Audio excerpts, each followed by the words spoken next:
What's up, everybody? Welcome back to Show Me What I've Been Missing. I am Chris Mack, and I'm here with my lovely host. Hello, Elizabeth Stanton here. What is cracking? Gosh. I've left in my own intro. Listen. This episode, I got Well, a lot to say. let's give some context real fast. One, we took a break last week and we watched The Mask of Zorro, which I had never seen and thoroughly enjoyed. Had a great time. That's like a supersized episode. Yes. Highly recommend it. And now we're jumping back into Sex and the City.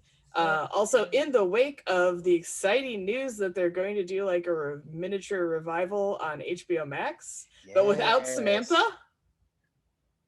Well, I mean, listen. And that's I don't want to unpack that for you yet because you're not far enough into the show to see, I think, why that would be devastating. Well, okay, it's gonna be devastating, but I am aware of the real life situation of who the actor is. Yeah, so I mean, here's the thing: you can't listen. Hollywood is like a very small high school. You can't kick up dust. You know what I'm saying? And go beyond your means as far as like the power that you have and the name that you have with your accolades and things of that. And Kim Cattrall kind of did that. So I disagree. First of all, she had a career well before any of those people did, or around the same time. She was working in the 80s. She's in one of my favorite movies, Big Trouble in Little China. Shout out Gracie Law. How you doing? She was in that movie. I love Big Trouble in Little China. That's He's right. Gracie freaking Law, man. Yeah, that's great. Some fucking respect on her name, sir. I take it back. Fuck you, Sarah Jessica Parker. You ain't shit. She was in Mannequin, which I've never seen, but I know a lot of people really enjoy. It's great. Maybe we'll add Mannequin to the list. Please, let's add it to the list. You need to see this movie. No. You need I'm taking time right now. Where is my... There it is. I was like, where's my note? Okay, let's see. Mannequin. You need to see this movie. There we go. That is like that. Mannequin is like hardcore 80s. Like it's everything. Yeah. Yeah. Think of like anything you can think of while on cocaine is in this movie. It's in the movie. It's in the movie. I love it. It's in the movie. Yeah. So, but like I said, you're still in the series infancy, so we're not going to really, I don't know what they're doing in the revival. There's always been, you may enjoy this before we start the episode, I'll tell you, there's always been rumors or rumblings that in whatever the third, because they did the two movies and they kept trying to do the third movie, a lot of people suspected that Big was going to die. That's kind of a spoiler for the finale, but I think you know where things were going. But first of all, that makes me happy. I was going to say, I think that would make you very happy. That makes me very happy, especially after this episode. Let's get to it. So, as we said before we started, you had a lot of feelings. So why don't you just get them out? How you I have feeling? A lot of feelings. Okay. Let me start out. Let me start out with just a few little. I'm gonna build to my passion. Yeah. So we start the episode with Carrie and Big, and they're all in this love and entanglement, beautiful romance, the honeymoon phase, or honeymoon phase, as we thought. Didn't like it, first of all, just because I don't like him. Secondly, I was mad at them because they were kissing on a busy sidewalk in New York. Fucking rude. Okay, I don't care how in love you. Out of the fucking way. You know what I'm saying? Like, and that's why, like, at the shows like this, they don't show the real New York, because the real New York, they be like, get the fuck out, like, motherfucker, pushing them out of the way. They would got bumped. Like, they wouldn't have been able to stop and kiss like that, because New Yorkers would be in their ass about being in the fucking way. Like, that's true New York. I don't care if it's 1998 or 2021. Get out the way. No. I do hate when people take up room on the sidewalk. Like, it's a sidewalk, not a side stand. It's a sidewalk. Yeah. It's in the name. If you ain't walking, get the fuck out the way. And they weren't like on the side. You know what I mean? Like they weren't on the sides of the sidewalk. They were dead in the middle of the sidewalk in people's way. Like people had to walk around them while they're in love. Like, fam, you can't do that. Okay, this is New York. Keep it moving. I learned that the hard way because I got bumped a lot. Were you like in full tourist mode, like looking up at buildings, like, wow, look at that, wow, look at that. Skyscrapers everywhere. Move, dog. Hey yo, move. Like all day I got it. I was like, my fault. All right. So I just wanted to get that out the way. Get that off your chest. I had to get that off the chest. Just more things that bug me, but yeah.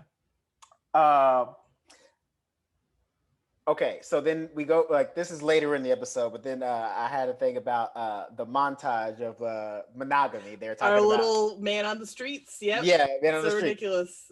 I eagerly await the season when they drop that. It's so they don't do that. Oh, I love these though. I don't hate them, but they're becoming few and far between, and now they're kind of stick out like a sore thumb. That's fair. But actually, I was hoping that they would keep that throughout the series, because here's the thing: at least the times that they have used it so far, like, they have been becoming more scarce. I now that you said it, I have noticed that, but it always gives great context to the episode. Yeah, that's true. So having these, every time they do these little montages, like it's great because you see kind of like different perspectives throughout the montage of like different people and how they see whatever subject we're talking about, whether it be like sex on the first date or monogamy. Like, it was great to see all these different views. Some people have like some way out there and shit, and then some people have some, all right, they got a good grip on life and relationships kind of thing. So I think part of why they lose them, among other things, is the series whittles its focus down to the four women very specifically.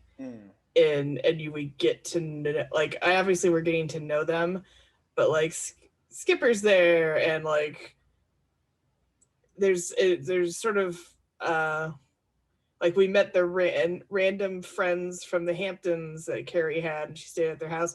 And as the series goes on, we get a lot less of those people. We really only get the four women and their stories, I feel like. And yes, they know like other people, but mostly like the friends and people they talk to are only those four amongst themselves. And so I see where that makes sense. That's cool with me. I did have a red flag though that I pointed out. One of the ladies, she basically was speaking about monogamy in the sense of like, you get, I love monogamy. You get this deep connection, long lasting connection, which is cool. But she also kind of struck me as that person that once she gets in a relationship, she stops being a me and becomes a we. Like, well, that's what Carrie was tired. We're going home. Yeah, and I don't like that. That's a red flag. Like, I need you to be and me be me. We choose to be each other. Like, don't. When the person starts speaking in terms of we, and like out of context, like as in everything, like adding we to everything, to me that's a red flag. Like, you too deep into this. Yeah, you have to stay and be your own person, right? Like, for yourself and for the other person too. Exactly. Like, yes. It's for everybody. Right. You cannot let someone else subsume your personality. Yes, because here's the thing: in a relationship, your significant other can be your best friend, but you do need a life outside of that best friend. You know what I'm saying? Because there's certain things that men just aren't going to want to do with you, and vice versa. There's certain things that women aren't going to want to do with a man. Like, if a guy's into sports, most women aren't into sports. I'm prepared to be a sports widow. That's fine. Like, what if like if they're like super dedicated to whatever their team is, like, right? Like I fucking hate football. I don't give a shit about football. It is not my thing. But I would not be like, babe, you can't watch football. Like, I would be like, I see you are doing your football thing. I will see you in a couple of hours. Exactly. That's what I'm saying. Like, don't make it all about you guys have to be together all the time. I've been in that. Matter of fact, my last relationship was kind of like that. It was like we were together all the time. Like, I couldn't, like I never felt like I could go out and do anything because like we were always together. And like it kind of sucked because I was in that relationship for so long that like I kind of lost friendships. Like, I had to rebuild those after we broke up. I'm still kind of rebuilding them, and it sucks because it's like it's easy to fall into those kind of relationships. You don't notice it at first, but after it ends, it opens your world. And you're like, oh shit, like that's not good. That's a red flag that you totally missed. Yeah. Okay, so I also have The blowjob tug of war. That's hilarious. Yeah. I must ask, as a woman, have you played this game? No. I don't. I'm with Charlotte though. I don't really like them. That's fine. That's fine. Not for me. That's a. I do buy into the quid pro quo situation though. Like, okay. I was gonna ask that. I was like, I think that's okay. I think that's fair. It's fair. It's fair, but my only gripe with that is, as a man, when it comes to oral sex, both parties, it's better when you both enjoy it. If you're not doing sure, yeah. You know what I mean? Like if you're like doing a fucking death march down to his crotch, that's not very attractive. Correct. It's not attractive, but it's also too, it's like, I think even men, like, if we know that you're just doing it for us, we're not going to enjoy it as much. Like, we'll enjoy it. Don't get me wrong. We're going to enjoy it. We're going to enjoy it. But it's also way more enjoyable when we know, like, you're not just doing it for me. You're doing it for yourself. Like, you enjoy this. Like, and vice versa. Like, if I'm going to perform oral sex on a girl, like, I like to have fun with it. Like, it's almost not even for them. It's for me, myself. Like, I don't even care. You know what I mean? Like, you getting yours is only icing on the cake. I'm doing it for myself. You know what I'm saying? Like, so everything should be enjoyable for everybody. And I respect that Charlotte laid down her boundary, because you got to lay down your boundaries. And she's really good about that, actually. This is like the second time someone's asked her to do something that she just did not want to do. Now that, I mean, there's sexual incompatibility issues clearly that were like at play here. Yes. But but yeah, she's actually really good about like not kind of giving in and doing something she doesn't want to do for good and for ill, Listen, overall good. I agree with you. It's like she does set her boundaries, and I respect how she feels, and she puts it out there. She's not afraid to say, "Look, I'm not." Like, it's like, well, a few episodes ago, she's like, listen, you can't fuck me in the ass, sir. Yeah. I'm not into it. We'll not be doing anal, and I'm not here for it. She's like, I'm with that. But here's my thing. Here's the only problem I low-key have with that. Is the way, like, my man was like, look, I need blowjobs. If you ain't gonna do it, I'm gonna go out there and get it from somebody else. That was douchey. Yeah, that was terrible. That was terrible. However, her statement about it didn't add up. Meaning, she's like, you're gonna trade blowjobs for a deep connection, a person who would, share your fears and your glories and like all this like high altitude love shit. But like, you won't suck his dick. So how are you willing to like go like die for this dude, but you won't suck his dick? How is that on the same even plane? You know what I mean? Like, you can't. That's what I'm saying. Like, if you're gonna be this like alpha and omega in this person's life and be there for them and have all the support and love them deeply and all this other stuff, but like, you can't suck a dick. That don't matter. It doesn't make sense. I don't know. There's just some shit you don't want to do. I don't know. That just doesn't. They also, again, it's her common thing of like, they've been dating like not that fucking long.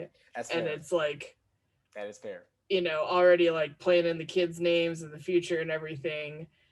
And it's like, oh my God, like, slow your fucking roll for 5 minutes. But it was both of them though. Like, but he was hitting it off with her too. Yeah, he was very into her. You know what I'm saying? Like, they were both doing like basically like practical. Like, I mean, Carrie even said it, like she was practically engaged. So I mean, she could have compromised and made it like a special occasion thing. Bang, bang. There you go. That's what I'm saying. Yeah. Like, it should have been like, look, we can do it on your birthday. That's it. Yeah. I think if he's like really into her and things of that nature, like, it seemed like it was his like preferred sexual. Yeah. Position. And correct me if I'm wrong. They hadn't even had sex yet, right?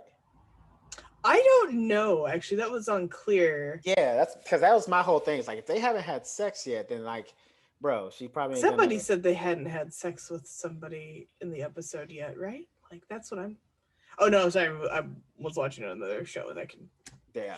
Irrelevant. I assumed that they had sex. She just didn't do blowjobs. Okay. Maybe. But I could be. But we only ever saw them making out on that couch with that dog staring at them. So I don't know. That's what I'm saying. I don't. Yeah, I'm not sure if they had sex yet. It wasn't implied. Yeah. It wasn't shown, obviously. And they never, they didn't have the obligatory, next morning scene with the L-shaped. Right. The L-shaped sheets. L-shaped sheet, baby. Classic. They're so classic. So I gotta order me some of those. Well, and that's it's so funny because like low key their relationship was like a high school relationship. Yeah. Very. You know what I mean? Because it was like that's kind of the steps, First it's making out, then it's like the next base and the next base, and then maybe if you're lucky, if y'all been dating long enough, you get home. Yeah, hit a homer. Woo. He was like, no third base, sir. He's like, yeah. Also, bro, my guy, just ask, okay? Just ask. Don't push a woman's head down. The shove in the head is a lot. He was like pushing her head down, and it was obnoxious and inappropriate. Do you think she might have been more willing to like try it out or give it a whirl if he had been like, hey, I'd really like a blowjob from you, instead of like, I'm gonna put my hand on top of your head and start shoving your face down towards my crotch when you've given me no indication that you want it to go there. Because they were only ever making out. They weren't even like down to necks or like chests or anything. They started kissing and he immediately puts his hand on top of her head and like starts pressing it to go down. Well, I'm gonna say this, my guy Michael. If this is 2020, you're going to jail because you can't be pushing girls' heads down there. But to answer your question, I think maybe she at least. I would say she probably would have done it if he'd have been nice, like asked her about it, because she's big on manners. Yeah, and, it never hurts to ask. If he'd have been like, hey, and then, because then at least it would have given her a chance to be like, I'm not comfortable with it, but like she probably would have considered doing it later if he had asked the first time and not played the tango with her. If he just asked, she probably would have been like, well, he was polite enough. Maybe, and because like it would have added to because she was already so smitten by him, by like how perfect he was. Like they were talking about it at the lunch table, like how perfect he was, and all her friends liked him and everything. Yeah. So he already had the cool points. I think him asking would have added to the cool points, and she probably just would have been like, "Fuck it," like They might have even said like, "Well, even if you don't like doing it, he's at least asking. Maybe give it a shot," Like, but he wasn't asking. But he was not asking. He was very much forcing. He was trying to force it. You can't force it. Hey, to the new episode, do not force it. Ask, even if it's awkward, even if you never asked before. Hey, it's better to ask than to be put in handcuffs. Okay, just ask. This is not a like, let's do it and beg for forgiveness situation. No. That is not how bedrooms work. In this situation, you definitely ask for permission. For permission. Always ask for permission. All right. Let's get into the nitty gritty. Secondly, to go back to the last subject, if a girl is doing that to the gentleman, let me another message. If a girl is gracious enough, or excuse me, a woman is gracious enough to perform this duty on you. You tell them before it happens. Don't not give them the choice, because they were talking about it at the lunch table. They're like, some guys don't let you know when it's about to happen. Yes, kind of force the decision of the spit and swallow on you. Yep. Not cool, bro. Not cool. Yeah. Give a little forewarning. Yes, give a little forewarning. Listen, as a guy, I understand how good it feels when you're in the moment. Do that and they decide to swallow it. I understand. It feels amazing, but you can't not tell them. That's disrespectful. That's wrong. That's not cool. Okay? It's not cool at all. Don't do it. Always say something. Communication is key in all of these scenarios. Key. It's so key. Please just say something. Yes. I mean, if you're a premature ejaculator, let them know before they start doing it. Okay. Yeah. Because I know that thing can go off at any time. So, just give a forewarning before it even starts, and then you're good. But for the rest of us who can hold it a little longer, you say something that's not cool. It's never been cool. It's never cool. I just want to put that out there for you, Elizabeth. The more you know. The more you know. Because I have I mean, I don't know, but from what I heard, it's not the greatest flavor. I don't imagine it would be. Right? Like it's got a lot of things in there. Like, it's got some vitamins and things of that nature. So it's not harmful. No. But it doesn't mean, like, here's the thing. Aspirins relieve headache, but who's just popping aspirins for the taste? Nobody. That's dangerous. Don't do that. Yeah, exactly. I mean, hell, even Advil has like a candy coat on it. So like, take it easy. All right. I had to take some different like pills during my cancer treatment stuff, and I screamed every time. I was like, why aren't these coated? It's 2020 or 2019. Why is there no coating on this fucking pill? That's fair. I feel like all medication should be slightly coated. Put a little candy coating on that shit. There's no reason for it to taste. There's no reason to be swallowing bitter pills in the year of our Lord 2019, 2020 when I had to do all this. No. I feel you. And to go back to that point, if a girl is going to do that, eat some pineapple. I hear it makes it better. I don't know if it's true. It's probably not true. Put a little candy coat on it. There's no reason why your coat should not have a candy coat, sir. Eat some mangoes or some goddamn pineapple and treat your lady right. Is it tropical fruits that do? No, anything that's like I believe mangoes and pineapples pineapples and strawberries are supposed to the three that do it right. You know what's funny is, this is not a spoiler, there's a future episode where Samantha talks all about the taste of that, and she investigates ways to improve it. I can't remember the outcome. We'll get there. Oh man. Yeah. Put a pin in that. Yep. All right, so let's get into the nitty gritty. God, I'm not. My parents are like, "Oh, well, let me hear your podcast." I'm like, "Fucking skip episode 8. Don't ask why. Just do it." No. Listen. Hey, first of all, you got here, so they know what's going down. All right, they've been around the block. You wouldn't be here if they wasn't getting into some things. So, listen, I tell my parents, when it's your baby talking about it. No, I'm just kidding. They're not that upset, actually. They don't really care. My parents know. I'm like, listen, I'm a grown ass man. I talk about some things like, if you gonna watch me do stand up, if you gonna watch me do any kind of acting, if you gonna watch my show, don't. Yeah, they know what they're in for. Don't be squeamish. You know what I'm saying? Like, so it's like, sorry, y'all didn't grow up in the age where out where your parents could see you be adults, but like, this is 2020, baby, or 2021, excuse me. Yeah, we're in the future now. Woo! You know what I'm saying? Like, you're going to see some shit that may not, if you don't like it, don't stay off the internet. Indeed. That's the choice that you can make. Okay. Let me ask you this before we get into it, because I want your opinion.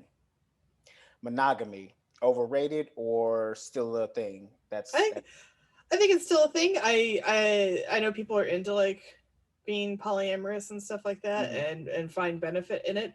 I don't think that's for me, but that's okay because it's just me. So I'm pro. I think there's plenty of like situations where it lasts. It's good.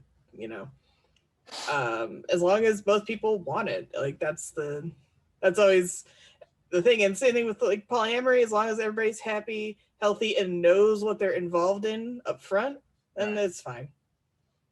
It's not my bag, but I don't care either. Do your thing. I agree. I do think that there is a flaw in, I think, that our societal view of monogamy. Oh, I'm sure. Yeah.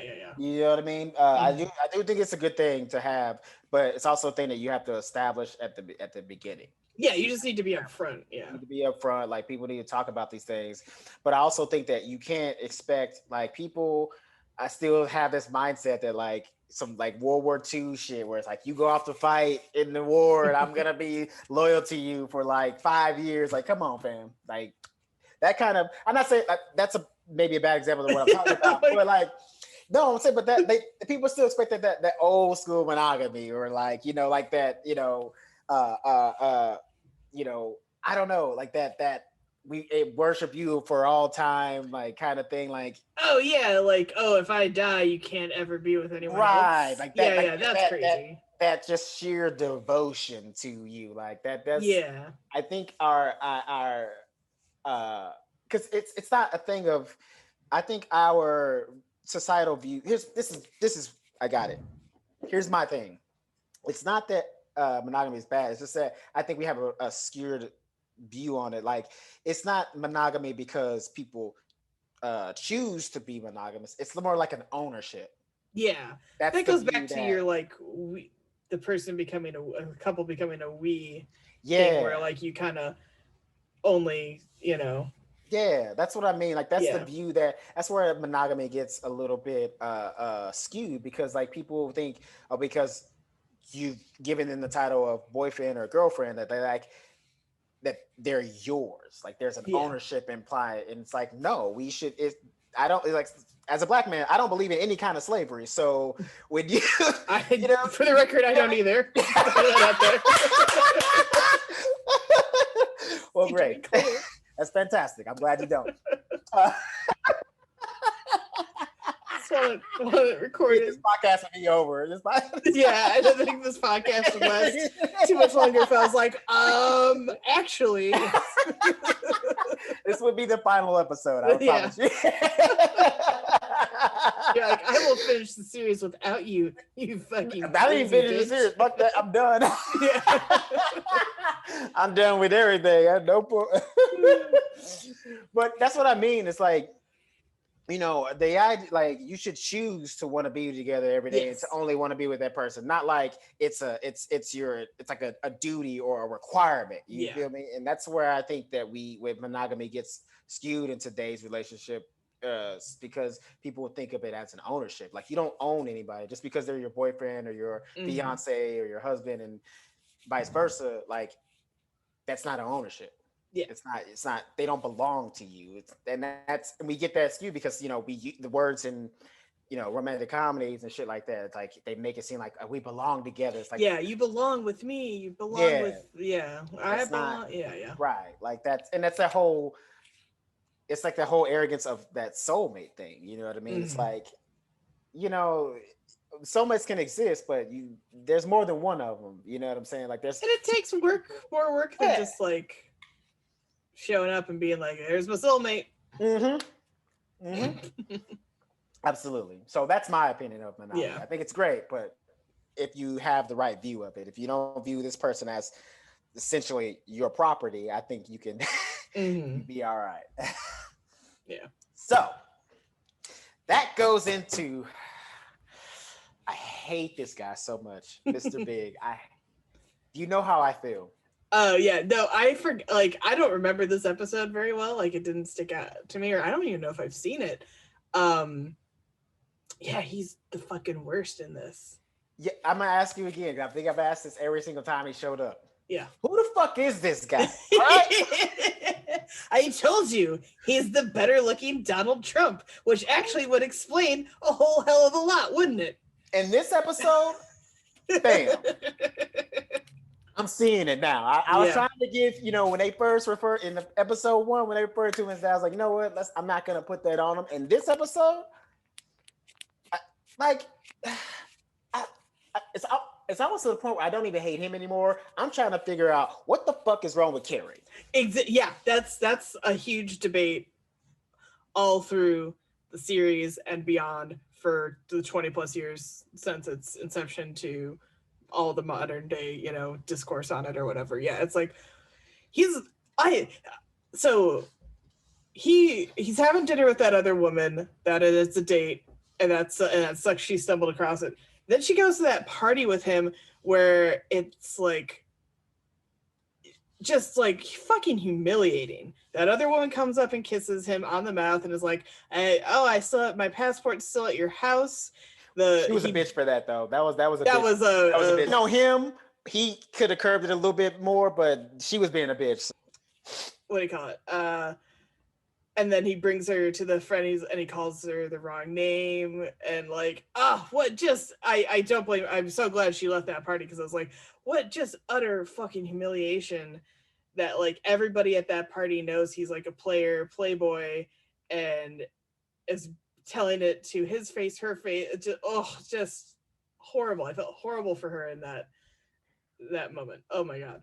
Again, I ask, who the fuck is this guy, man? Like, how does she listen? How many chances is this woman gonna give this fucking flaming douchebag? He's such an asshole. Like infinite. At the party when it was so obvious, like he could have taken her aside, like, look, I'm so sorry, my friends, like okay, because here's the thing. He won when we'll go back to when she stumbled upon him at the restaurant.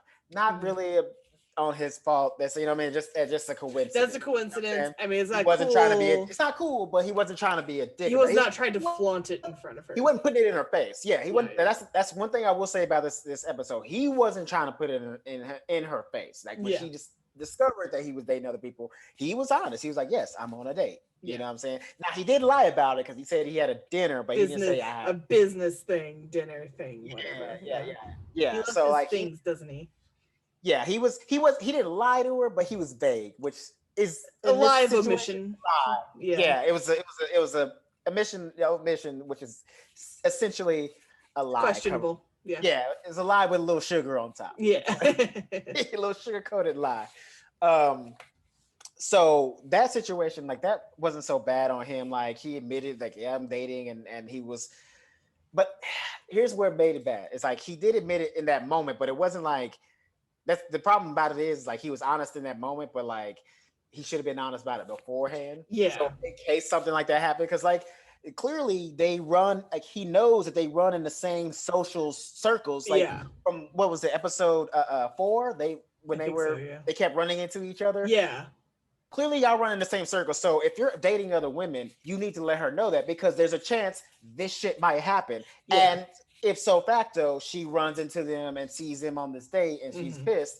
And the thing about it was this whole episode, he does what any fucking narcissistic sociopathic dude does or girl does. He was gaslighting her the entire episode. He made it seem like it was on her. Like, why are you so tripping? Like, what's up dating other people? Like, don't you know me? Like, don't you like he like made it basically like he was like he told her from the get-go, I'm not gonna settle down with one person and like why you acting like this? You know what I mean? Like at the party, he was like, what's the big deal? Motherfucker, a girl can't mouth. You bitch. Like I was like, how could he possibly think this would be a good situation for her? I wrote down what an asshole, because this is just like I said, one of the more humiliating like if I went to a party with a guy and everybody was like, hey, how many chicks have you banged? And like girls are coming up and be like, can't wait to talk to you later. Like my panties are still at your part. I'd be like, I need to go now. Like she stayed way longer than I think any human could withstand. I'd be like, what the ever loving fuck are you doing? And I'd leave. And here's why, and you know how I know he's a douche? It's because I've done this before. I've been to a party with a girl where other girls I have slept with had shown up. And I invited them.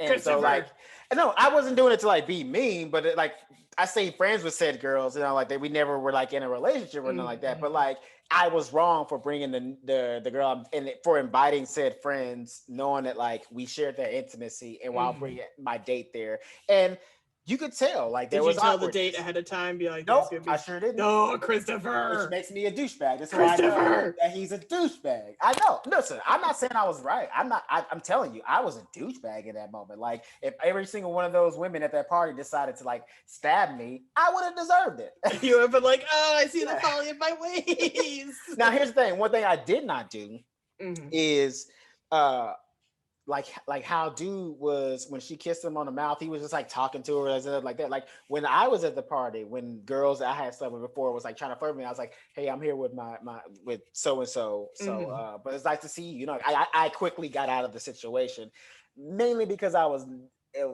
nervous, but also out of respect for said person. It's like, listen, we shared that moment at a time, but that's over.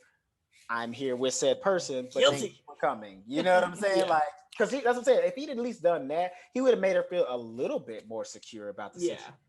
But he like, the girl's like, oh, you still have my passport, and she's all touching him and flirting with him. And he's just like, just enjoying the entire situation, and that, sir, makes you a fucking asshole. Yeah, and like now that she does admit that they did not talk about being exclusive. That's not the point. But I was gonna say, but that's not the point. Yeah. He kind of, I think, knew how she felt and was taking things. Sure. And he went ahead and did his own thing still because he's a dick. But see, that's the thing too. It's like, yes, they hadn't talked about it. So technically, on a technical level, he didn't do anything wrong because they didn't establish if they were going to be monogamous or not. Technically, but socially, you're a douche. Because again, going back to what I said before, you guys clearly roll in the same circles. Y'all are friends of friends of friends of friends. So like, there's a moment where your lives are bisect, like I said from previous episodes, where y'all kept running into each other.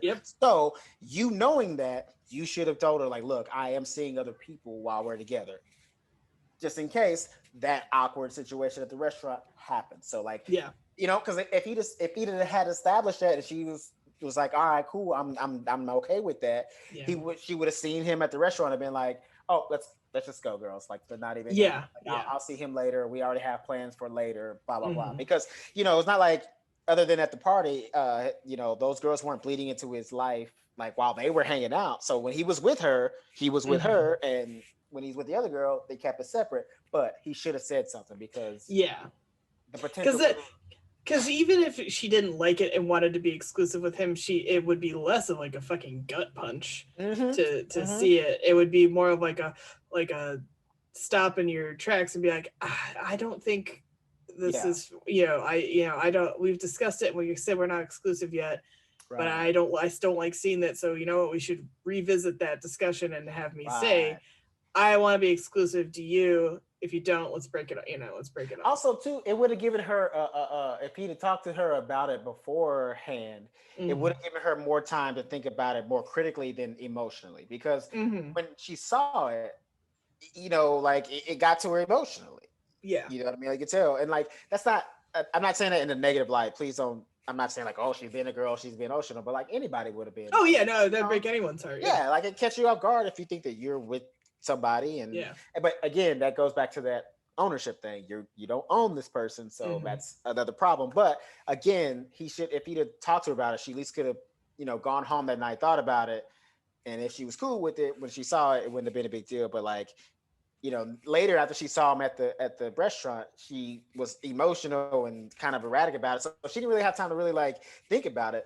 That's why like when he called her was like, hey baby, I miss you, baby. Fuck you. Anyway, but he did that. Like she didn't have time to really think it all the way through. He just kind of caught her off guard again, and she just kind of went with it.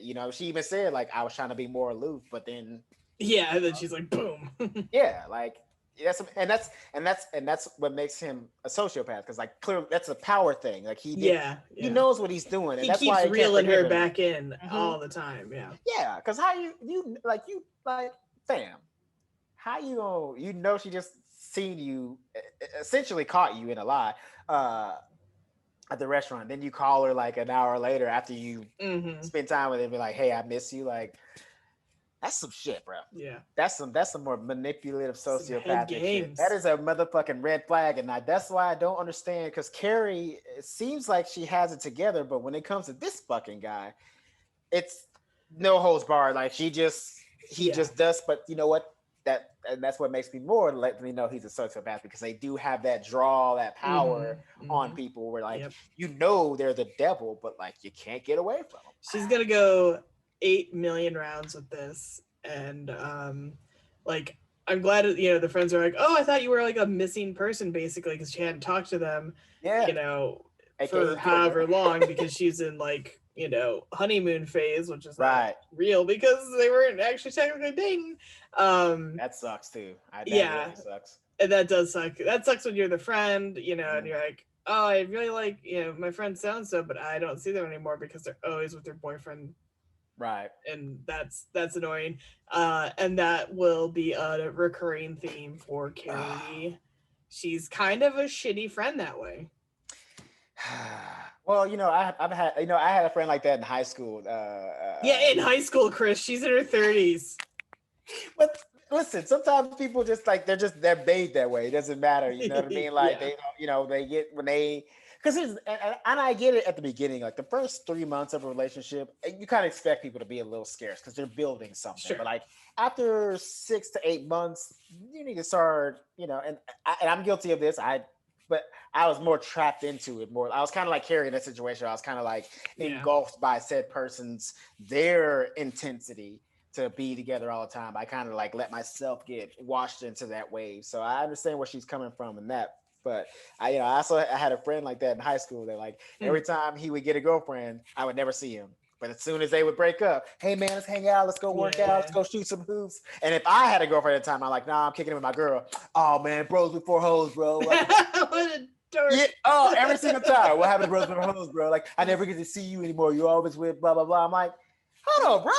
You always with somebody. You're always with a hoe. Come on. Let's talk about me. You the hoe. What the fuck?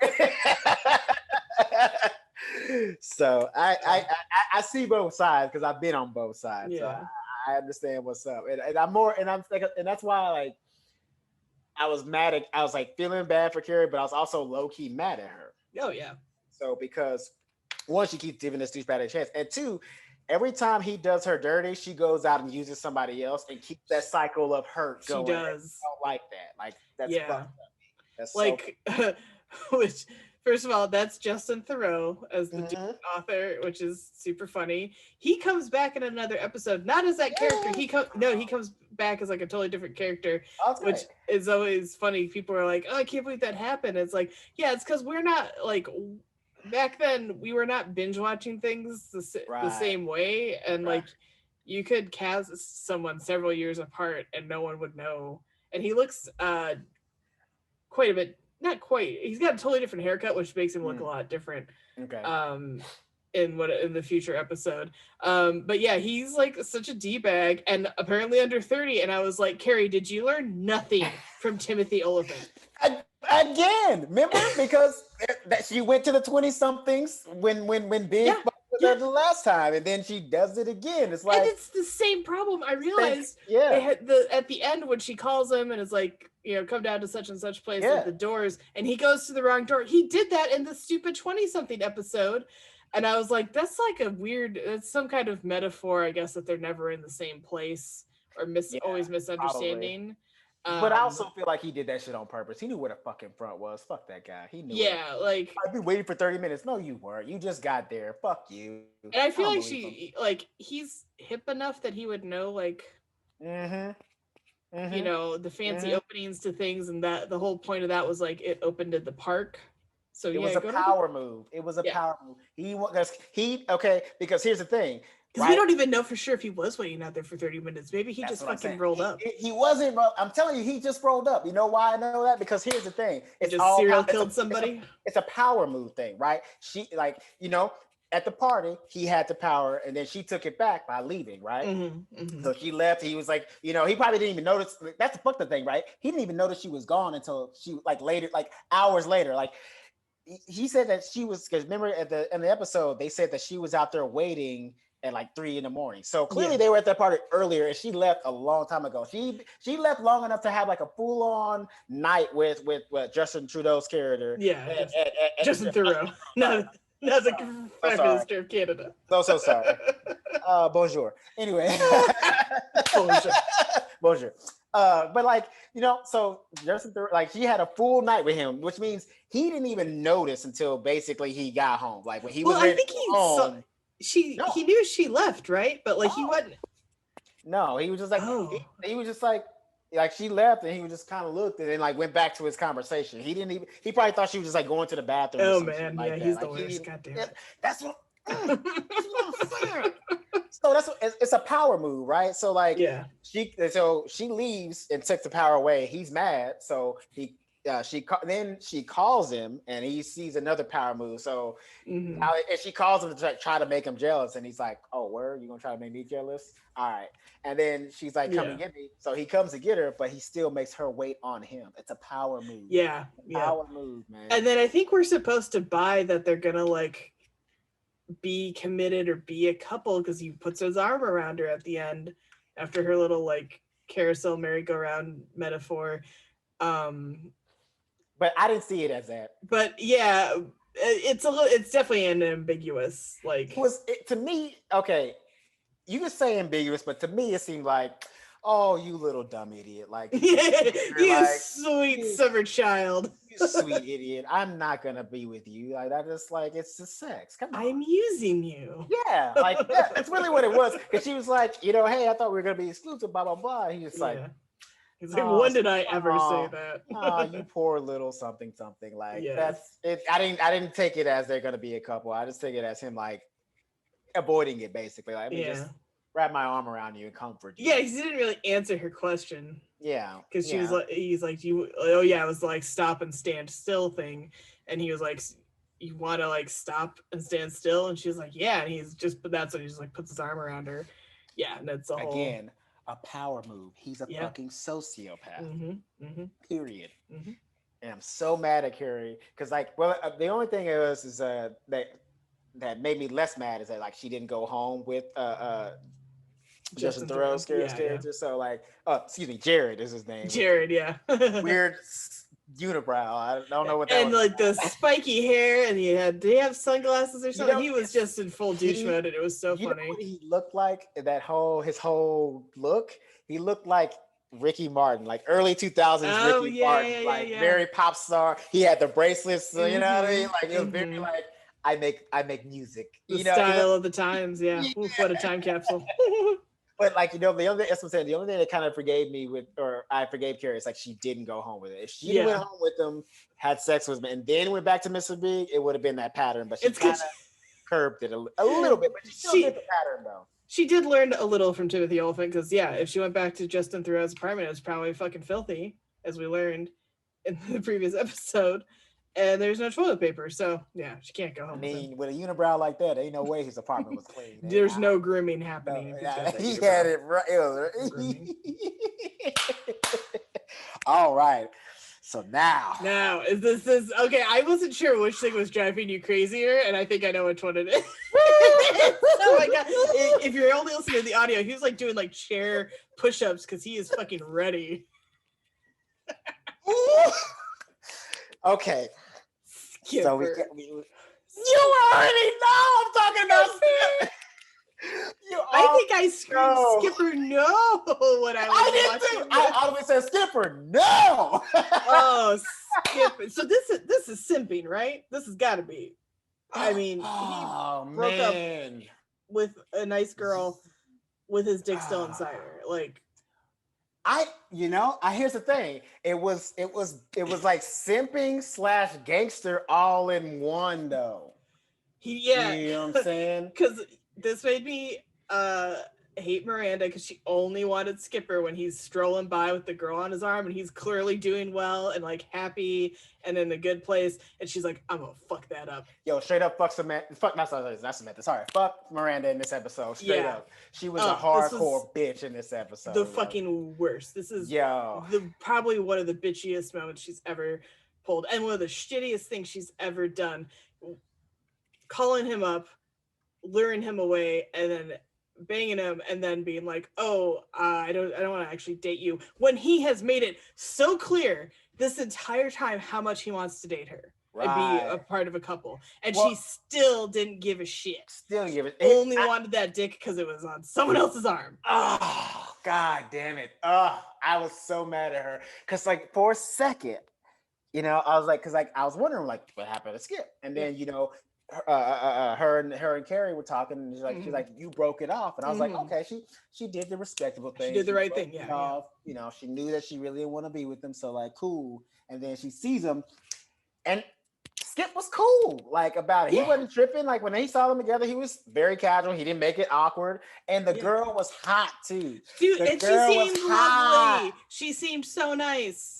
Yes. And Miranda thinks she's big timing her with her job at Vogue. Bitch, you're a lawyer. And they said earlier in the episode that you like closed a big deal while Carrie was all in the Mr. Big Cloud. So like, what is your fucking insecurity problem? Like, because it was just she didn't want she's like a kid with a toy. She was done playing with it, but as soon as somebody else tried to play with it, now she needs it back, and that's exactly what she did. And and here's the thing too. I was mad at Skip because I've been this guy, man. I've been this guy. I knew a girl didn't want to be with me, and I knew I wanted to be with her. And then like when I finally get the gumption to move on, it's like some kind of like a radar, careless fucking sixth sense. I get a call or a text. Hey, what are you doing? Hey, what's up? Hey, where are you? Blah blah blah. And like an idiot, I didn't break up with said girl, but I did go see said girl, and then later on break it off. Like, okay, maybe I've been like a skipper too. I think because I've mentioned that guy before. So like, I think he dated other people, and I think when he wasn't dating other people, he would come back around to me. And I was unfortunately so hung up on him that I didn't like get myself a new fella. But I was definitely like, hey, farm team. Bumping you up to big leagues. How you doing? Oh, except not really. I'm not gonna actually properly date you. We're just gonna keep leading you on, and we're gonna bump you back down to the farm team. And I was so mad at Skip because like for a second I was like, my man Skip is a gangster. He showed up with a pretty girl. She was nice. She was successful, and he wasn't even awkward about it. He wasn't like, he wasn't like dating her to just show Miranda up. No, like, he was like, hey, this is so and so, blah blah blah, and then. As soon as they introduced, he moved the fuck on and went to the restaurant. He wasn't like saying, "Or like, hey, let's join," and it wasn't that awkward scene of like, "Let's join our tables together." And he was doing his thing, and he was also, I mean, it's fucked up, but he was also kind of gangster in that moment. Like he was still inside a girl and then broke it up with her. Oh my god, that's gangster, bro. No, it's not. That's not a gangster move. That's a punk move. That's savage. Bitch move. That's a shit move. That's not gangster. Man. That is the definition of savage. Yeah. Savage. Classic, bougie, ratchet. Fucking ratchet as hell to be like, I'm breaking up with you. Your dick is still inside of me. What the fuck? That is answering the phone mid-sex just because it's Miranda. Yeah. Oh my god. If I was Allison, I'd be like, fucking burn this shit down. Like I'd go like full fucking Carrie Underwood and be like, maybe, well, he wasn't cheating technically, but kind of like, okay, but here's the thing. Be like, hope wait, let me ask you this. Let me ask you this. Would it have been more disrespectful if he'd have finished and then called her back? Oh, if he had completed sex and then he called her back right after. I think that would actually be a little more respectful but let me ask you this. Would it be disrespectful if she didn't get to finish? Yes. Pay the fucking piper before you go, bitch. That would have been a nice thing to do. He at least could have made her come and then be like, so I gotta make a phone call. Yeah. And at least make the phone call in another room. Like I know you got more than one landline. This is 1998. Everybody had more than one landline. You got one in the damn kitchen. Come on. Come on, fam. He was like a computer guy. He probably had like multiple phone lines because you had to have multiple phone lines to be on the internet at home. You see what I'm saying? Yeah. And at the very least, my guy, wait till the next day when at least, my God, like if you're gonna be a gangster like that, you can do it nicely. Because you think he would have, because he was hearing Miranda's voice mid-sex, would have like suddenly pictured Miranda and gone like way harder. Because he would have been so excited that she was like calling, and he would have like pictured Miranda instead of the girlfriend. That might be more insulting to the girl. That would be super hard. She's like, but whoa. At least she might not theoretically know, because maybe she's thinking he's not listening to the voicemail or whatever. I don't know. Well, but in that same token, Miranda ain't shit for calling him in the middle of the night either. No, she knew what fucking time it was. She knew what she was doing. Yeah, she knew what the clock said. Because that's the thing too. It wasn't even. It's like, in theory, she didn't know. Of course, like there's no way she could have known that they were going home. They're like they were going home together, right? But in theory, she probably thought maybe they're home together. She knew what she was doing. She was trying to break some shit up. Yeah. She was there to start some shit. Yeah. Oh yeah. And again, it was like either that, or she was like, if anything else, it was that was at least a booty call. So she knew what was up. She knew what she was doing. Because it was definitely later at night, because she and Carrie were having dinner and it was already dark out. Mm-hmm. And however much later, that was definitely after like a certain time. Yeah, it becomes a booty call. Or was going to be a booty call. It was at least a few hours later. Like it was because like clearly, Skip and his date had gone out and ate food and like maybe did something else and then came back home. So it was definitely she knew what she was doing. She knew what she was trying to do. 100% knew. Yeah, it was bullshit, and I was so that's what I was like. Skip, no, and I couldn't. Oh my god! And then I wrote, Skipper, more like Simper. Yeah, I mean that's what I'm saying. It was like savage and simping and all in one. So it was like confusing for me because I gave him his props and then he lost them, but then he kind of got them back because he had the balls to stand up and be like, that part. No, I have said I want to date you, and when you called, I thought that's what we were doing, and you're still pulling this. I'm just using you for sex bullshit. Yeah, I'm out. Yeah, he said, good luck getting Allison back. Good luck getting the girlfriend back. That's not happening. But yeah, I know, right? That's fucked up too, man. Because like, and then because the thing too, like the way he even spoke about it, he's like, oh, she means nothing. Like he was trying to let her know, like, oh, she means nothing. That was nothing. She was cool, but like whatever. Like you're the one I love. When the phone rang and he hung up and he was like, that's the woman I think I love and. While he's having sex with the girlfriend. Oh my god. Like he's so in love with Miranda and has like kind of really made that apparent to Miranda, and Miranda like doesn't care. And was apparently doing the right thing by having broken it off and moved on, but then the minute she can't theoretically get what she wants, she pulls this shit. Oh my god, dude! And that's the thing too. Stubs her fucking toe. My guy, you don't like. Here's the great thing about Skip is that he's always honest. But like in that moment, you don't tell that girl, "Oh, the girl I love just called." Yeah. Bruh, you could just make some shit up. Like, hey, I gotta. Cause she already heard the bitch on the phone. You know what I'm saying? But like, you can be like, hey, I'm not really feeling this. Like that kind of threw me off. Like, can we, can we call it a night? Blah blah. Like, what I mean? Because like, if that just let don't say this is the girl I love. Come on, my guy. Like, Jesus, have some kind of respect for old girl's feelings. Like, clearly she's into you.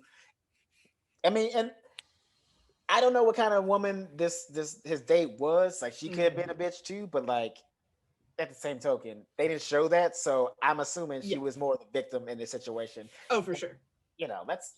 We have no evidence. We to support that. Support that. Yeah. And even if she was a bitch, this is still a terrible way to be treated. So no one deserves this. Right. And then, like I said, he kind of got his cool points back when he was like, "I'm not your fucking sex stud. You call me when you know what the fuck you want." Yeah. And I was like, "Skip her." Yeah. But still, though, like that, he did look better. Didn't he look a little slimmer? She said he'd been working out. I didn't really notice, but maybe you did. I thought he looked a little less. He's still baby faced, but he did somehow look a little like more put together, slimmer. Yes. I think the styling. I think just how they styled him, because they styled him like his hair was a little shorter too, because they gave him very like floppy, youngish curls. Like his hair's curly, but like they're longer, and was kind of frumpy dressed, and he looked a little like sharper. He's dating a girl who worked at Vogue, or he was. So Yeah, she was probably putting them together. He was probably like, "Why don't you wear like a real jacket?"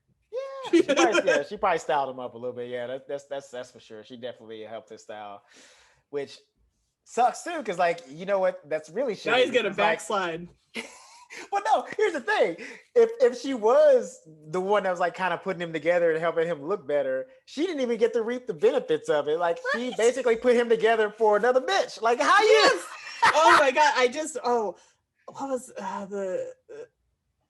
it was on Nightly Pop, and they said, they were both there. The hosts were all talking about like, don't improve somebody for the next person, basically. Like don't lay all this groundwork and then like make him better for the next person. Make sure he's good for you. Well, see, I disagree with that, because here's the thing: if you are not demanding, because here's the thing, you can improve somebody's life by like not demanding or forcing it upon them. Right. It seems with this chick, it was like a gradual kind of thing, like just a suggestion, like, hey, wear this will look good on you. Not like I'm molding you to who I want you to be.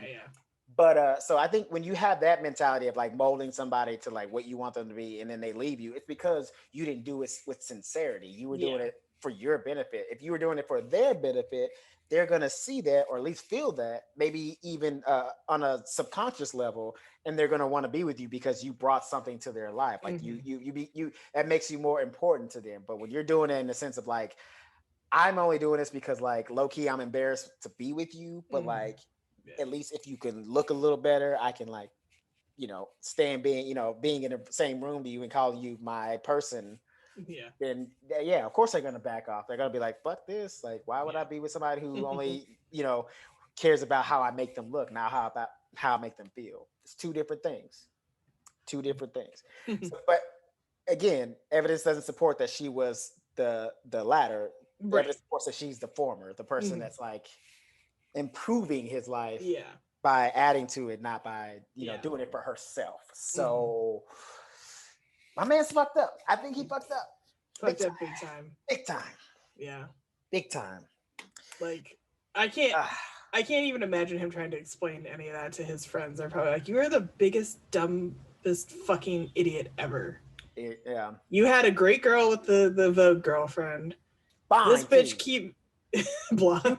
No, I said she was fine. She was fine too. She was like, I mean, honestly, not that looks matter, but if you're going to move on, wait a way to do it, my guy. Yeah. And also too, it wasn't like he did it like as a way of like, fuck you, Miranda. He did it. It was authentic. It was authentic. Yeah. He did not seek out to strike vengeance. But what if you were like a guy friend? Wouldn't you like fucking punch him in the arm for being an idiot? I feel like I would. I'd be like, fucking moron. At least if you're gonna, I mean, if we're talking like strictly being a guy, if we're talking about just like guy, like, bro, at least get a nut off before you fucking go back to Miranda. At least bust a nut, my guy. You gonna stop you was inside the woman. You don't stop like at least finish, my guy. And then like, next morning be like, hey, maybe I'll see you again, maybe I won't, blah blah blah, and then go to Miranda. Like, I know that's still fucked up, but like at least do that. If you're gonna fuck yourself, at least get fucked. Right? And then too, Miranda was like the way I mean, that's the thing too. It's like the way she even like when he was like, I knew at first I was like, all right, maybe, even though it's on some jealous shit, but like maybe she actually does like him. And then the moment he said, don't you wish you could lie like this forever? I knew he fucked up. I knew he fucked up. I was like, she is going to reject that big time. Yeah. Big time. Because here's the thing. She's got some intimacy, like... But that's the thing. It's like... connection issues, for sure. She does. She knows what she wants, but she's also afraid to have it. Yeah. Oh, man. Yeah. That makes sense? Mm-hmm. You know what I mean? Like, she wants what he wants. Yeah, but she's also... don't want that because and also just not with him, and she just needs to stop like pretending. Stop fucking with him. Like you want what he wants, you just don't want it with him. So stop going to him and tricking him into getting sex just to make yourself feel good when you could like go find get a vibrator, bitch. How about that? Get a fucking vibrator. If you're fucking horny and you ain't got no new dick around, get a vibrator. Stop fucking with people's lives, all right? Like, plus the vibrator's probably gonna do a better job anyway. So stop trying to feel whatever. I mean, I don't know. I don't know. I've never had anything. The innovations are there. What I'm saying is like, in this case with him, you know what I'm saying? Like, you just wanting to get a nut off is not worth ruining somebody's life. So stop fucking with this dude. Especially too, he's a mutual friend. Yeah, like if Carrie throws a party or something, they're gonna both be there, and he's gonna like, so following her around maybe, or like brings a date every time. You're gonna try to fuck that up just so like basically, it feels like she's just trying to fuck. She's trying to fuck because like I think there are people out here who have this kind of mentality of keeping somebody on the hook just in case they don't get. That was the farm team. Was the farm team. You keep your farm team, and you keep them warmed up. How's that shoulder? I think I've been that too. Yeah. So that's why it hurts me. But you can't have a farm team. You're not a baseball league. It's fucked up. It's mean. Yeah. It's what it is. So yes. like that's what I'm saying. Like I feel like she's afraid to be alone. So like she's trying to keep him as an option B forever. Like because like because like they obviously have like good sexual chemistry. Yeah. So that's what keeps her coming back to him. But like that's it's not enough for her to fall in love with him. But like I feel like if she gets to be like 40 and she's still single, she still wants to skip as somebody. She's like, I'm fine with settling for him. He's fine enough to settle for if I have to settle. If I don't get this great love affair like we see in the movies, then at least I have him. And that's fucked up. That's not a good way to live. That's not a good way to be. Yeah, like just because you're unhappy, don't make other people unhappy because you're unhappy. Like it's selfish. Yeah. And it's really so weird because the start of this series, Miranda seems like the most honest, put together person, and so far, it's so funny to reconcile how much everybody likes her now, like in the present day, from frankly later seasons. Okay. Versus what's happening now. Right. But like I said, everybody gets a lot deepened as the series goes on, as you would expect. Hopefully a TV show to do. But this is sort of like not really the Miranda I think of when I think of the show. I'm highly disappointed in her in this episode. Highly disappointed because I just thought that she was better than this. I didn't see her. Like I could see a Samantha doing this. I could even see a Carrie doing this. Yep. Never Charlotte. No. Never. Charlotte's too old school to do this. She's like Charlotte for the better part, like for most of her views on the world. Charlotte's like a wife in the 1950s. So she you know what I'm saying? Like very old school. It would I don't think she could even fathom doing this to somebody. I think she can comprehend it now. Not even by accident. You know what I mean? I don't think she could do it by accident. But Samantha for sure. Yeah. But Samantha's upfront about everything. She would not. She is upfront. She would not pretend to a Skipper type person that she was going to do anything other than have sex with him. Well, that's the thing too. I also believe that Samantha wouldn't even have a relationship like this. No. Like she wouldn't even consider having sex with a guy like Skipper. Like it just wouldn't, you know what I mean? Because he's too in love too fast. He wants a relationship. And she's made it pretty clear that she really doesn't and is happiest just having sex. Which incidentally is just her whole plot, which is she doesn't really do anything else in the episode. She just had sex with a realtor in different apartments, which upsets me because I am low-key apartment hunting and hoping to move in the next couple months, and I'm like, no, wait, what if the people showing the apartments are having sex in them before I get there? Well, hilarious. I hope not. Hilarious. Never thought about that, but now if I ever look for a new apartment, fuck. But you know what? That was kind of the thing I liked about this episode. Interpretation of the larger metaphor of the episode, Yes, it was it was the opposite side. It wasn't like all the serious love bullshit. It was like the funny, whimsical, she's cheating on her real estate agent with it. And that's why you can't have the fucking revival without her. That's fair, man. That's really fair. I'm just saying. That was so funny when she was just like, she's not even being faithful to to her real estate agent. Yeah, I thought that was hilarious. And the thing. Because people do get upset. Women and hairstylists is a big one. Really? I've read stories of people who are like, I feel bad, but I got tired of my stylist, or something came up and I went to another one and I liked them better, and now the other stylist is calling and I don't know what to do. And it's you're cheating on this person, which is weird because cutting hair is kind of intimate, but it's not the same. But let me let you in on a little secret. Yeah. Barbers are the same way too. Cause I've heard that. Real talk, especially I don't know. if it's different for like white barbers, but like black barbers, if they hear that you went somewhere else to get a haircut, even like I've been like I have my barber down the way, you know what I'm saying? And like even if I get like a little shape up on set, he's like, hey, who touched your head, bro? Who you let touch your head? Like why like you know I'm like they don't like that shit, bro. Like it's like that's my work, you know what I mean? Like they literally like every client that they have, especially if you're a regular, like they consider you their artwork. So was anybody else touching your artwork? Like, you know, if you're a painter or something, somebody like touches up, they'd be like, yo, what the fuck, B? Like, don't be putting your paintbrushes on my canvas, guy. Yeah. They really are serious about it. Like, and that's kind of why I respect the profession so much. Cause like these are true artists and they don't like you, you know, messing with that shit. So I didn't know that it was like that with stylists. That's crazy. Yeah, no, like women in hairstylists for sure. It's similar. It's more passive aggressive, I think. Like, is okay, you went somewhere else? That's fine, I guess, if you want to do that. You know. Not black barbers, be like, hey, like if you come in with a haircut that ain't great, like, so you just gonna let him fuck your head up? That's what you like.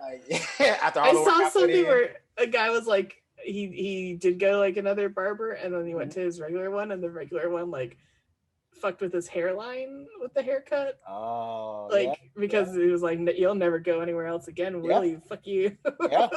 Oh yeah. Or sometimes I've seen it too. This never happened to me, but I've seen it too. Sometimes where like if they know you went to another barber and you come into the shop, they'd be like, not today. Like they won't cut your hair for like because like some if you're a person that gets haircuts on like a weekly basis, they won't they'll like, and if that's and they know it's important to you, they won't cut your hair for like 3 weeks. It's to make you go somewhere else, like just to punish you. Oh wow. And especially if they know like you went somewhere and they really did a bad job, they're like, go back to your dude. I've seen it. Shit's real. I didn't know it was like they're real estate, but I don't know about real estate. No, actually, that makes sense though, because if you think about it, in a sense, if some like that's kind of an intimate relationship. You're going around these houses, and then like if they sell you a house, if they've you know, if you guys worked together before and they got you an apartment, like in a sense, you guys kind of got a home together. So when you go outside the family, it's kind of messed up because there's a you know, almost an implied intimacy there. You know what I'm saying? If you're working with real estate, so I get why she was pissed, but I don't know. I mean, low key, I don't even know if like she was really cheating on her because like it seemed like she was only just fucking this dude. They just like I don't even know if she intended to like buy or rent. Was he really showing her the apartments? It seemed like they just went in, fucked, and left. You know what I'm saying? So like I don't know because we never even see the bedroom, which you think would be really crucial in this scenario, right? Yeah, like they come in. Right in the living room, like as soon as they opened the door, they were like making out and shit. So it's like they came in, like, and when you know she got caught by real estate, like they came to the apartment and immediately went at it. He wasn't like, hey, look around, this is that, or you know, fully none of that shit. He didn't show her nothing but the dick. I'm just jealous because all those apartments looked great. And they did, right? I really want to move. But you know what though? We're talking New York. You know that shit was out of my price range. Stupid expensive. Like some of the places here are like, oh man, there's like really nice places, but like nope, there's no way. Dude, those places that she was showing were probably like fucking like 10 grand a month fucking apartments. I think she was like also intending to buy. Oh, so even more expensive. Which is even like more expensive. Well, I don't know about back then, but like, you know, it might not certainly $1 million now. Like all the classic 6 pre-war stuff is like outrageously expensive. Like I like the Marvelous Mrs. Maisel, and she lives in one of those with her parents and stuff. And they said they did an article around whenever season 2 or 3 was airing of what it would cost because she buys it at the end, except there's like a cliffhanger with that. Okay. And they said it would be like millions of dollars from 1960 when the show's taking place to now is like there's no I mean, you know, probably at that time it was probably like 10 grand, which is crazy money at that time, but like definitely expensive for the time and even impossibly expensive now. Right. I mean that's the nice thing about like New Inflation's York. A bitch.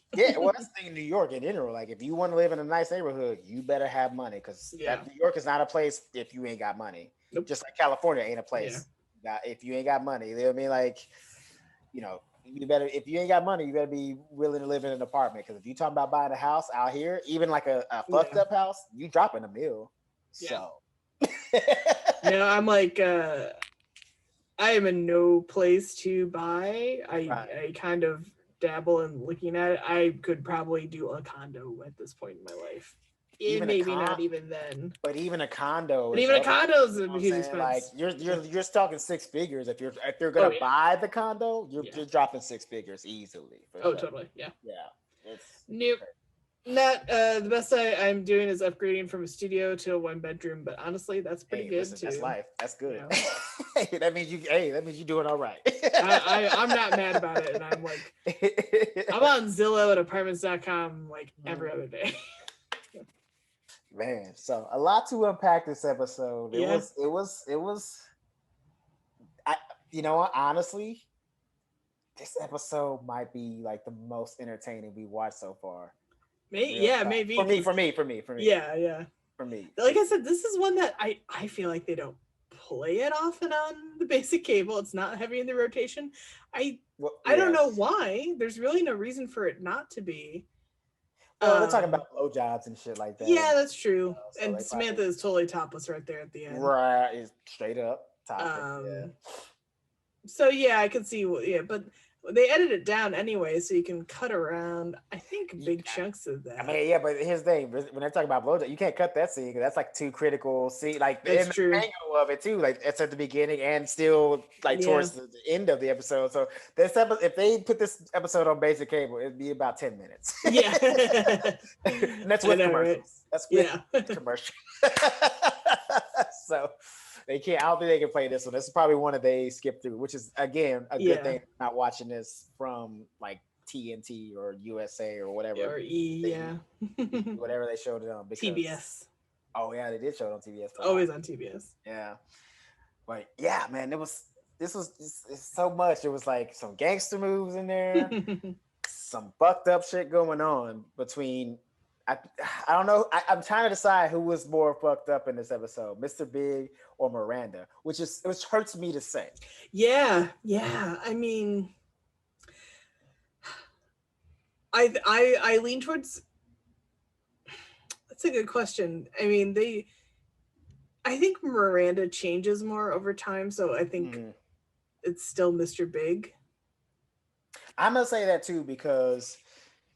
He, I don't know if this is the writer's goal or whatever, but they're still trying to play his actions as like this innocent aloofness, like he just doesn't know better. But I don't get that. I feel like he's a fucking sociopath who just likes doing power moves. He's a rich guy in New York. He's a rich playboy in New York. This is not somebody who just doesn't know what he's doing is wrong. Yeah. Like, you know what I mean? He just, it's like if he had like just got rich and started like kind of getting to live this lifestyle, if they showed him like a buildup of that, I'd be like, all right, maybe he just kind of messing up. But like, nah. And it's probably like an ego, definitely like an ego boost to have this younger woman constantly chasing after you, begging to be with you when you can have anyone, and you do clearly, but you don't have to put in any work. She's putting in all the work trying to get to you, trying to be with you. And so that's definitely like an ego thing for him, I'm sure, where it's like, oh, it is. Yeah. Oh, it totally is. I mean, because even because any person who's like insecure does those moves, like the whole thing at the party, like letting the woman like kiss on him and feel on him right in front of your other date. That's some shit that's like, you just like that kind of attention. Like you can't not do it, you know what I mean? And it's just a power move because like, he knows that he has to know, at least by now, especially with this episode, he has to know by now that like he can get away with shit with Carrie. He's already, he did it. He had in the first episode when they kept running into each other, he had 4 chances in that epised. He had at least 3 more in this episode. So clearly he knows he can go back and forth. He can do whatever he wants, and she's still gonna come running. Cause like he was on a date with the girl. An hour later, he's like, "Hey, baby, I miss you," and she fell right into it. She was like, "All right, forgiven." And then even when she was trying to get her pride back, she still fucked up and called him. Yeah. And she thought she had control, and he still showed up. He made her wait. He made her wait. I'm telling you, I do not believe that he got confused on which one's the back or the front. He knew what he was doing. He probably he was like, I've been waiting for 30 minutes. No, he didn't. He just got there. Yeah, he's not that that'd be me. I'd be like, I didn't know which entrance to go to. You know what he probably did? He probably had the cab parked a little bit away so he could walk up. Oh yeah, like he came from the back. Also, he doesn't ever take a cab. He's always got that town car. So he just what took him so long? Mm-hmm, mm-hmm. You know what I'm saying? Like I mean, if he'd have said, "Oh, I hit traffic," it's New York. I probably would have forgiven him for that. He didn't say nothing about that. Mm-mm. He knows what he's doing. He's a fucking sociopath. Yep. If he wasn't out here sleeping with women, he'd probably be killing them. Luckily, he's finding all these gold digging women that would have sex with him for his money. Because if he wasn't good looking, he would probably be murdering them. But then again, Ted Bundy was good looking and he murdered. So I've never thought Ted Bundy was good looking. I don't care that Zac Efron played him. That's not. No. Zac Efron is. Zac Efron's good looking. Zac Efron is Ted Bundy was good looking. Yeah, but that was so weird when there was a trend on the internet for a while, like the Ted Bundy tapes documentary. Yeah. All the girls are like, he's so hot. I'm like, how? Where? Girls, raise the fucking bar, please. I was like, maybe because I'm always those kind of people that certain people look good in a certain era. Right. So, yeah. I don't know what men looked like in the 70s. Maybe women saw men in different things were sex. I mean, full chest hair was sexy in the 70s. So who knows what was attractive back then? So maybe back in the 70s he was a hot guy, but for 2020, not so great. You know what I mean? Yeah, I don't know about that. Because there's some, I mean, I love my family, but there's some women in our family that were deemed beautiful. I'm like, when? In the 50s? Christopher, you never, ever supposed to say that. Every woman in your family is beautiful and a goddess, and you should shut your mouth. Listen, I love them, but listen, objectively, if I wasn't a family member, I wouldn't take a swing. You feel me? That's all I'm saying. Oh my God. Oh my God. I'm going to hell. See you there. Have fun. I'm going down with Miranda and Mr. Big. That's what I'm They're all taking the same town car to hell. Yes, sir. Oh, this is fun. It's a good one. I'm ready to see the rest, but I'm hoping. I know you probably gonna tell me something different, but I'm hoping at least the next episode doesn't involve this dick. I have no clue. I don't look ahead, and I don't have the order memorized the way I do with Gilmore Girls. So yeah, I don't even. I don't even honestly at this point. I don't even care what happens in the next episode as long as he's not there. You need a big break. Yes.